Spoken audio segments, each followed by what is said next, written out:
when we began the election, the media which supports the BJP said that they would get 400 seats. ഈ തെരഞ്ഞെടുപ്പ് തുടങ്ങുന്ന സമയത്ത് media BJP ഗവൺമെന്റിനെ support ചെയ്യുന്ന പിന്തുണയ്ക്കുന്ന മാധ്യമങ്ങൾ പറഞ്ഞു അവർക്ക് 400 സീറ്റുകൾ കിട്ടുമെന്ന്. In Hindi, the Prime Minister was saying 400 par. ഹിന്ദിയിൽ പ്രധാനമന്ത്രി പറയുകയായിരുന്നു 400 par, അതായത് 400-ലധികം സീറ്റുകൾ. All their senior leaders were saying 400 par, 400 par. അതുപോലെ തന്നെ BJPയുടെ ഏറ്റവും വലിയ മുതിർന്ന നേതാക്കളും പറഞ്ഞുകൊണ്ടിരുന്നു 400-ലധികം സീറ്റുകൾ, 400-ലധികം സീറ്റുകൾ. After 1 month, they started saying 300 par, 300 par. പക്ഷേ ഒരു മാസത്തിന് ശേഷം ഈ 400-ലധികം സീറ്റുകൾ വിട്ട ശേഷം അവർ പറയാൻ തുടങ്ങി 300-ലധികം സീറ്റുകൾ, 300-ലധികം സീറ്റുകൾ. After some time, 200 par, 200 par.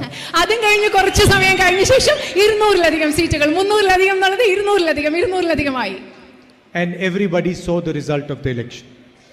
എന്നിട്ട് ഇതെല്ലാം പറഞ്ഞ ശേഷം നമ്മൾ എല്ലാവരും തെരഞ്ഞെടുപ്പിന്റെ ഫലം നമ്മൾ കണ്ടതാണ്.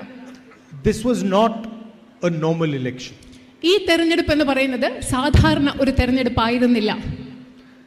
The India Alliance had the entire media against them. India സഖ്യത്തിന് ഈ മുഴുവൻ മാധ്യമങ്ങൾ India സഖ്യത്തിനെതിരായിരുന്നു. The CBI, the ED, the Enforcement Directorate, the entire administration was against us. ഇതുപോലെ CBI, രാജ്യത്തെ എൻഫോഴ്സ്മെന്റ് ഡയറക്ടറേറ്റ്, ഇൻകം ടാക്സ് തുടങ്ങി എല്ലാ സംവിധാനങ്ങളും, എല്ലാ ഭരണ സംവിധാനങ്ങളും ഇന്ത്യ മുന്നണിക്കെതിരായിരുന്നു ഈ തെരഞ്ഞെടുപ്പിൽ. The Election Commission designed the election to suit the Prime Minister's needs. പ്രധാനമന്ത്രിയുടെ ആവശ്യങ്ങൾക്ക് തൃപ്തികരമായ രീതിയിലാണ് ഈ ഇലക്ഷൻ കമ്മീഷൻ ഇലക്ഷൻ രൂപകൽപ്പന ചെയ്തത് തന്നെ പ്രധാനമന്ത്രിയുടെ താല്പര്യങ്ങൾക്കനുസരിച്ചാണ്. Months of campaigning and the final election in Varanasi.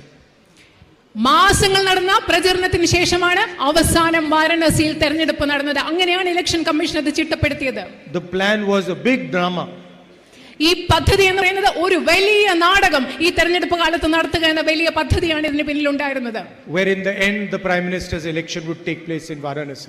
അവസാനം പ്രധാനമന്ത്രിയുടെ തെരഞ്ഞെടുപ്പ് വാരണസിയിൽ നടക്കും. അങ്ങനെയാണ് ഇത് ചിട്ടപ്പെടുത്തിയത്. The Prime Minister on the last 2-3 days of the election broke the campaigning rule himself by going and meditating in Kanyakumari. അവസാനത്തെ തെരഞ്ഞെടുപ്പിന്റെ അവസാന ദിവസത്തെ തെരഞ്ഞെടുപ്പ് പ്രചരണ സമയത്ത് അദ്ദേഹം കന്യാകുമാരിയിൽ പോയി ധ്യാനം ചെയ്യുകയായിരുന്നു. Everybody else was told not to campaign and the Prime Minister was allowed full media in his meditation. എല്ലാവരോടും അവസാന തെരഞ്ഞെടുപ്പ് ദിവസങ്ങളിൽ എല്ലാവരോടും പറഞ്ഞു പ്രചരണം നടത്താൻ പാടില്ല. പക്ഷേ പ്രധാനമന്ത്രിക്ക് മാത്രം ഈ രാജ്യത്തെ മുഴുവൻ മാധ്യമങ്ങളും അദ്ദേഹത്തിന്റെ അടുത്ത് അവരുടെ സാന്നിധ്യം ഉണ്ടായിരുന്നു. And after all this effort, the Prime Minister barely escaped losing in Varanasi. പക്ഷെ നിങ്ങൾക്കറിയോ ഇതെല്ലാം ചെയ്തതിനു ശേഷം പ്രധാനമന്ത്രി വാരണസിയിൽ കഷ്ടിച്ചാണ് രക്ഷപ്പെട്ടത്. അദ്ദേഹം അവിടെ പരാജയപ്പെട്ടനെ. In fact, the BJP lost in Ayodhya. അതുമാത്രമല്ല BJP അയോധ്യയിലും പരാജയപ്പെട്ടിരിക്കുന്നു എന്നത് നിങ്ങൾ മനസ്സിലാക്കണം. They lost in Uttar Pradesh. അവർ ഉത്തർപ്രദേശിൽ പരാജയപ്പെട്ടു. And they lost because they were attacking the very idea of India.